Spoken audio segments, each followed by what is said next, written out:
When I decided that I was going to tell him that I wanted a divorce, we sit down in our session. It's like really tense, really awkward. My ex was sitting there like, so why do we have an emergency session?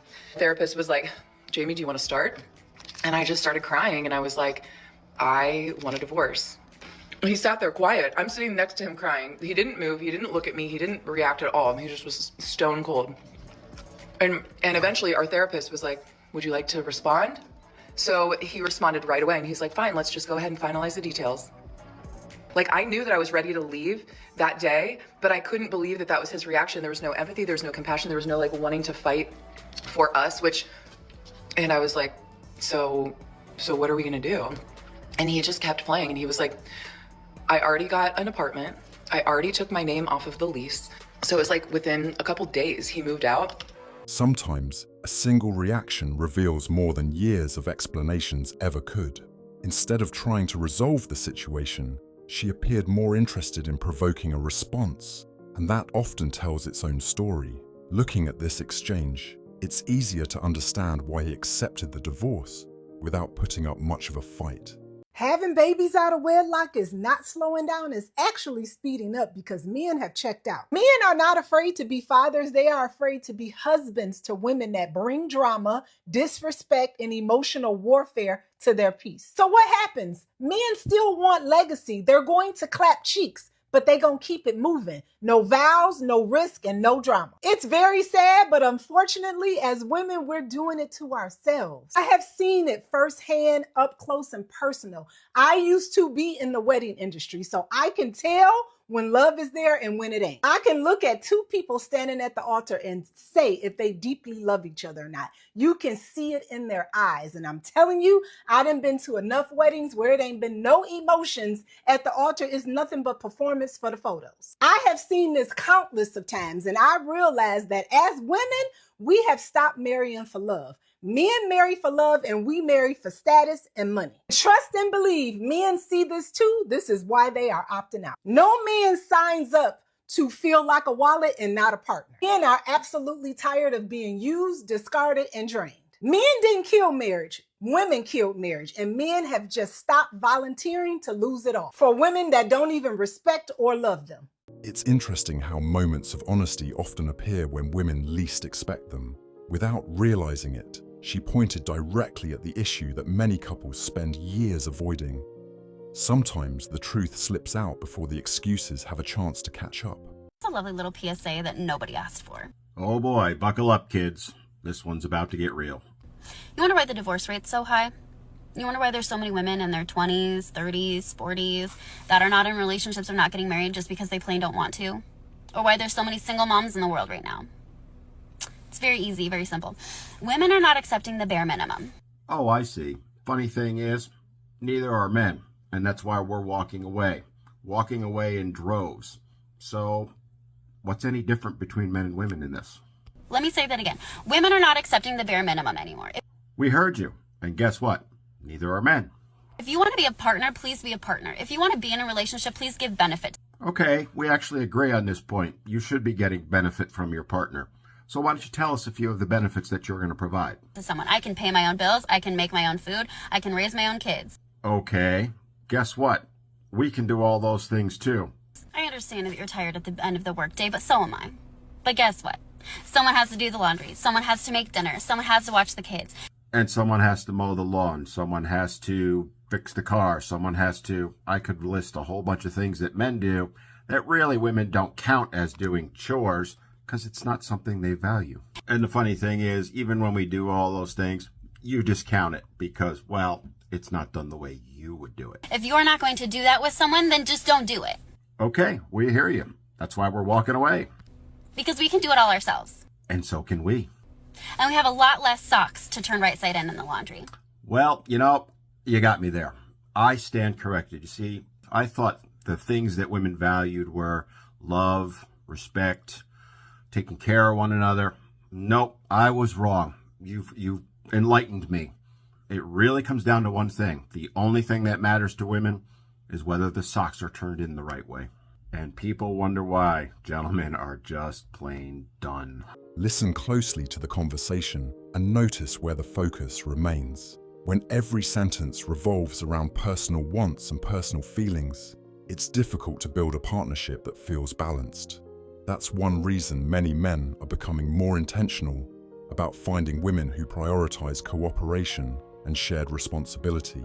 Did you know that the Bible speaks more about an abusive wife than an abusive husband? We hear so much about the narcissistic, manipulative, controlling, abusive men towards women. And my heart goes out to all those girls that are in those relationships. But what about the woman that verbally rips apart her man on a daily basis? Disrespectful, nagging, criticizing, yelling. The Bible has a term for this. It's called a contentious wife. And she is more annoying than a constantly dripping, leaky faucet. It says a man would rather live on the corner of a rooftop than share a house with her. It's that bad. Listen, we've all been her at some point, but awareness is the first step, and you cannot let her take over your mouth and your relationship. You have the power to speak life over your man in a way that nobody else can. You have incredible influence over how peaceful your relationship is, if only you can tame your attitude, your tone, and your choice of words. Men often recognize physical abuse immediately, and rightly so.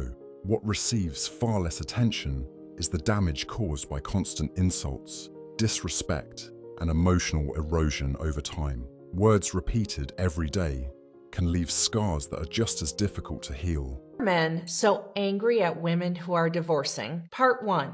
Some of them feel hurt about the process. They have this idea that the money is theirs and they shouldn't have to split the assets with their wives. They devalue the contributions of their wives to their families, and they think that taking care of kids isn't all that hard. They're just plain selfish, and they don't care if their wives walk away from the divorce dirt poor. Men, you can say all the hateful things that you want to say, but I am still not going to stop helping women get their fair share of the money. Many men today believe the system often leaves them carrying responsibilities while limiting their influence over important parts of their own families. Whether discussing custody, financial obligations, or public perception, it's understandable why frustration continues to grow. Those concerns deserve thoughtful discussion rather than immediate dismissal.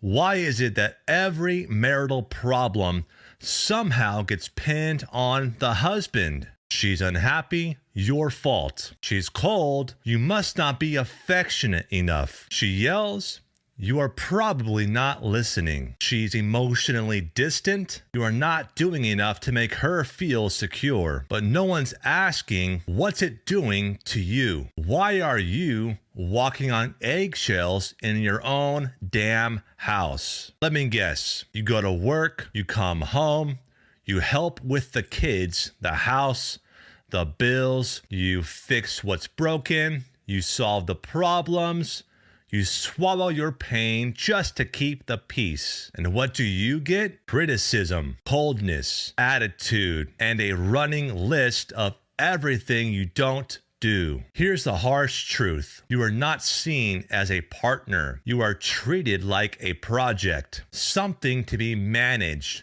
controlled, corrected. And if you ever dare to bring it up, she flips it. I guess I'm just a terrible wife, huh? Maybe you should just leave. You are being too sensitive. Suddenly, she's the victim again, and you are apologizing for even having a need. The blame game. Let me break it down.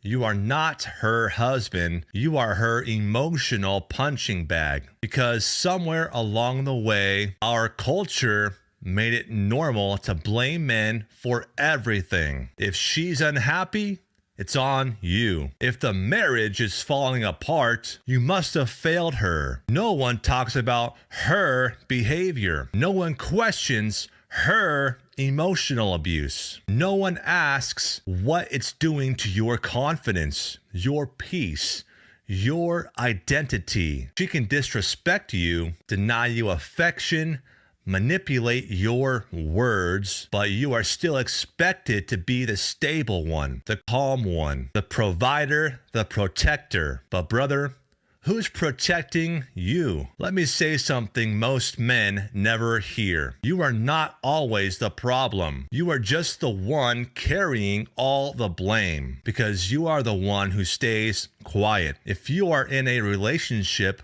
where you are always wrong, always guilty, Always chasing love that never comes, that's not a healthy relationship. That's manipulation. And you don't fix manipulation by being nicer, more patient, or more forgiving. You fix it by waking up. See it for what it is. One of the biggest frustrations many men express is the perception that accountability isn't applied consistently. When poor decisions are immediately redirected onto someone else, nothing meaningful ever changes. Healthy relationships become far more likely when both people are willing to own their actions instead of searching for someone else to blame. If the message hit, like, comment, and subscribe. Thanks so much for watching, and I'll see you in the next video.